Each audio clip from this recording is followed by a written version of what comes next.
നമുക്കൊരു ഒന്നൊന്നര ചോദ്യം ഉണ്ടെന്ന് പറ.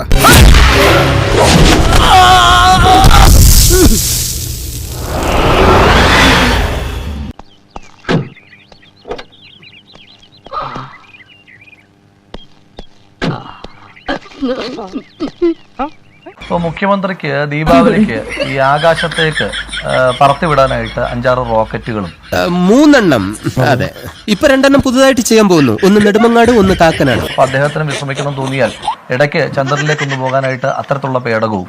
ഇയാളെ കുറിച്ച് ഇല്ലാത്ത കാര്യങ്ങൾ പുകഴ്ത്തി പറയണമെന്ന് എന്നോട് പറയാൻ പറഞ്ഞു.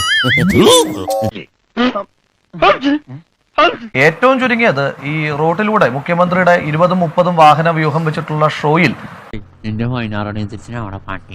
എന്താ രാമൻകുട്ടി വല്ലതും പറഞ്ഞായിരുന്നു? അല്ല 16 മണിക്കെങ്കിലും സ്ഥലം വരെ പോകാനെന്ന് പറഞ്ഞു. 16 മണിയോ എന്ന് വെച്ച 4 മണി റെയിൽവേ ടൈം.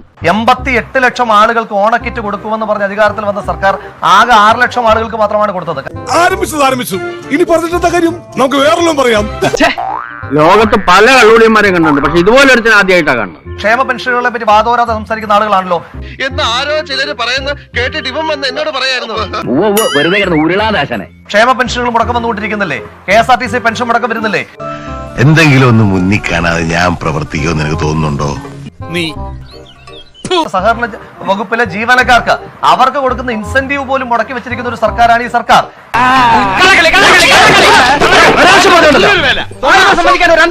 സാമ്പത്തിക പ്രതിസന്ധി ഇല്ലാത്ത സംസ്ഥാനമാണ് എങ്കിൽ എന്തിനാണ് വെള്ളക്കരം വർദ്ധിപ്പിച്ചത്? ഇവരെന്തിനാണ് വൈദ്യുതി കരം വർദ്ധിപ്പിച്ചത്? ഇവരെന്തിനാണ് കെട്ടിട നികുതി വർദ്ധിപ്പിച്ചത്? ഇവരെന്തിനാണ് രജിസ്ട്രേഷൻ ഫീസ് വർദ്ധിപ്പിച്ചത്? മാറ്റി പറയാൻ പറ്റും, എനിക്കിങ്ങനെ അറിയുള്ളൂ. പെട്രോളിനും ഡീസലിനും നമ്മൾ അധിക സെസ് കൊടുത്തുകൊണ്ടിരിക്കുന്നത് എന്തിനാണ്? ഞാൻ അതൊക്കെ മറക്കാൻ ശ്രമിക്കുകയാണ് കുട്ടിയെ. 7 വർഷത്തിനിടയിൽ മാറിയത് 4 കാറുകളാണ് ശ്രീ ഹാഷ്മി. ഇന്നോവയുടെ പഴയ മോഡൽ, പുതിയ മോഡൽ ക്രിസ്റ്റ. ഈശ്വര, ഇതൊക്കെ എന്റെ തലയിലാവൂലോ? പിന്നെ നീ കയറിയേക്കോ? സാധാരണ മനുഷ്യൻ കാറിന്റെ ടയർ മാറുന്ന ലാഘവത്തിലാണ് കേരളത്തിന്റെ മുഖ്യമന്ത്രി കാറ് മാറിക്കൊണ്ടിരിക്കുന്നത്.